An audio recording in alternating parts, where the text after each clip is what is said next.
Bueno, entonces quedaba probar esta proposición como una aplicación del teorema de cambio de variables. La probamos en el caso general y después miramos la de la independencia. Entonces, ¿cómo se hace esto? Para aplicar el teorema de cambio de variables tenemos una dificultad, que acá solamente definimos una variable aleatoria. Y nosotros para aplicar el teorema de cambio de variables necesitamos tener un vector aleatorio de tantas dimensiones como el vector del que partimos. Acá partimos de un vector en R2, entonces necesitamos un vector en R2. Vamos a armar una función g de R2 en R2, dada por, y acá es arbitrario cómo nosotros completemos este vector.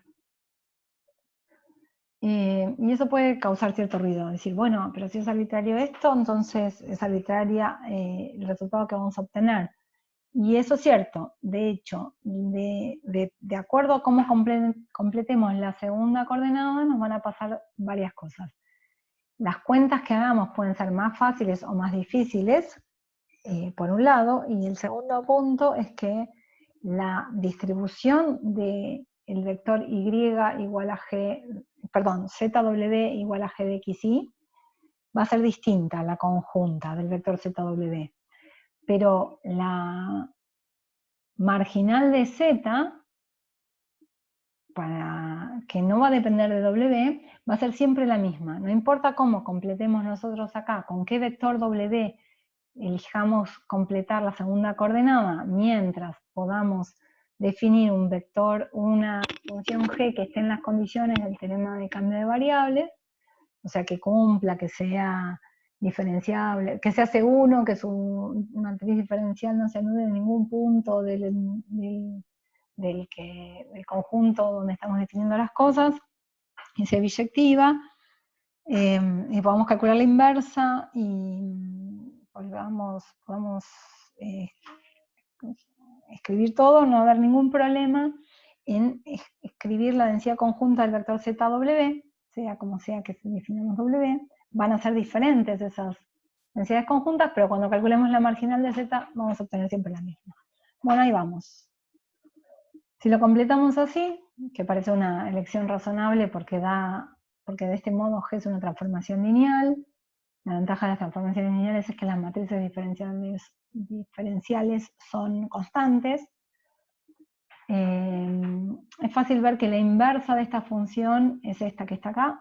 Uno hacía esto llamando z a esto, w a esto, y despejando x e y de esa igualdad, obtenía la fórmula de la inversa. Podemos calcular el diferencial de la g a la menos 1, como g es una transformación lineal, su inversa también es una transformación lineal, y el diferencial consiste en ir escribiendo las derivadas parciales de cada una de las funciones, de las coordenadas de la función. Bueno, nos da esto, derivamos con respecto a z, nos da 1, con respecto a w esta expresión nos da menos 1, y esta expresión con respecto a z nos da 0, con respecto a w nos da 1.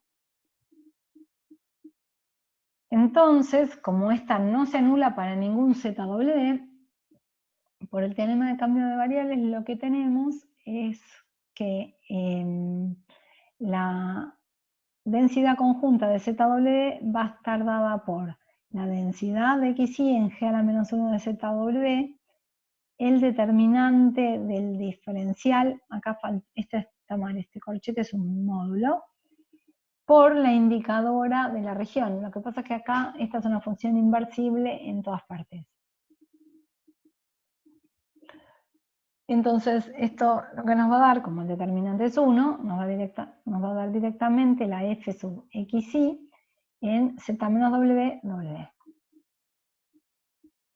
Y ahora queremos calcular la marginal de z, esa la vamos a obtener integrando en todos lados a la función de densidad conjunta de z y w, integrarla con respecto a w, al argumento que no queremos tener.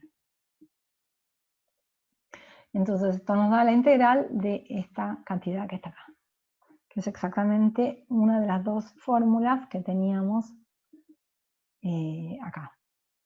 una de las dos fórmulas que tenemos acá. Y la otra igualdad la vamos a obtener usando cambio de variables unidimensional. Y por supuesto veremos si X e Y son independientes, que recuperamos lo otro, eso ya lo vimos en el video anterior. Una cuestión que adquiere cierta relevancia, que quizás hayan visto antes o no, es que a partir de dos funciones integrables uno puede definir una nueva función que es la convolución entre f y g. Si f y g son dos funciones que van de R en R y son integrales, quiere decir que podemos calcular las integrales infinitas de ellas, y está bien definida esta operación, que a partir de dos funciones permite calcular una tercera, que es hacer la convolución, se llama la convolución de f y g y se anota así, en un valor x, es el valor de f en x menos y por g de y diferencial y. Y los roles de f y g son intercambiables, haciendo cambio de variable, llamando u, digamos, a x menos y, expresando esta integral en términos del diferencial de u. Lo que probamos en la proposición anterior es que si x e y son absolutamente continuas e independientes, la densidad de la suma está dada por la convolución de las densidades de x y la densidad de y. Es decir, probamos esto. Y esta es la formulita que está atrás. Bueno, y como aplicación tanto de este teorema como del teorema de cambio de variables, está este ejercicio, que además es un ejercicio de la práctica y que se puede obtener de manera usando el teorema de cambio de variables, o sea, eligiendo un W que complete adecuadamente a esta primera variable z que sea la suma. Para eso les sugiero que vayan a mirar lo que les propone la práctica para completar, o bien que usen el teorema la propiedad que vimos de que la densidad de la suma es la convolución de las densidades para calcular la densidad de x más y. Y finalmente, un último ejercicio que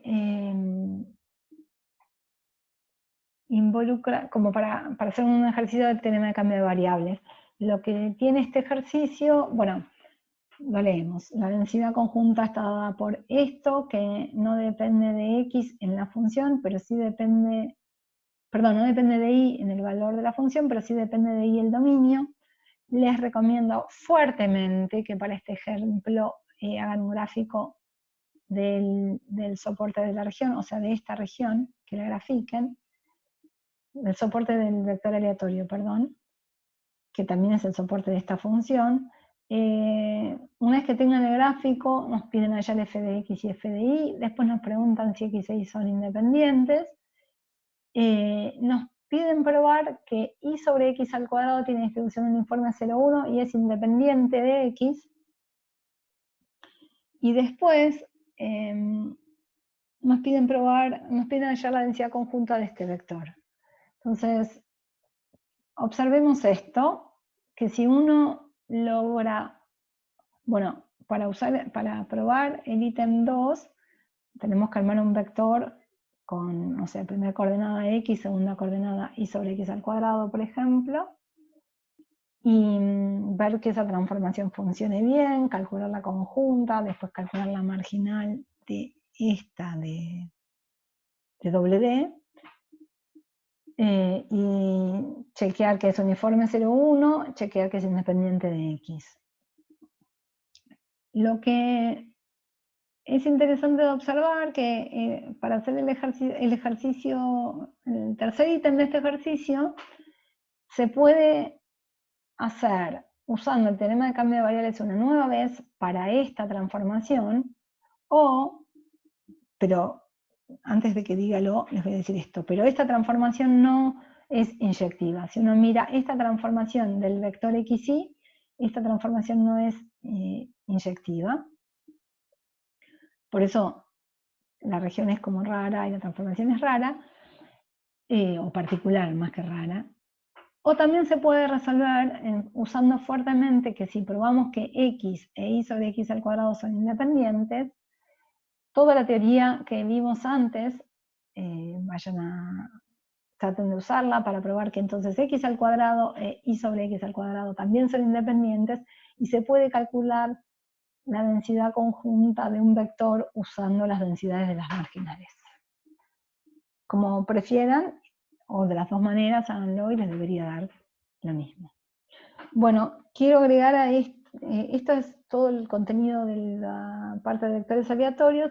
Voy a agregar un video más, probablemente mañana pasado, con la distribución normal multivariada y un par de ejemplos, esta como ejemplo también de independencia o no independencia, o cuándo hay independencia.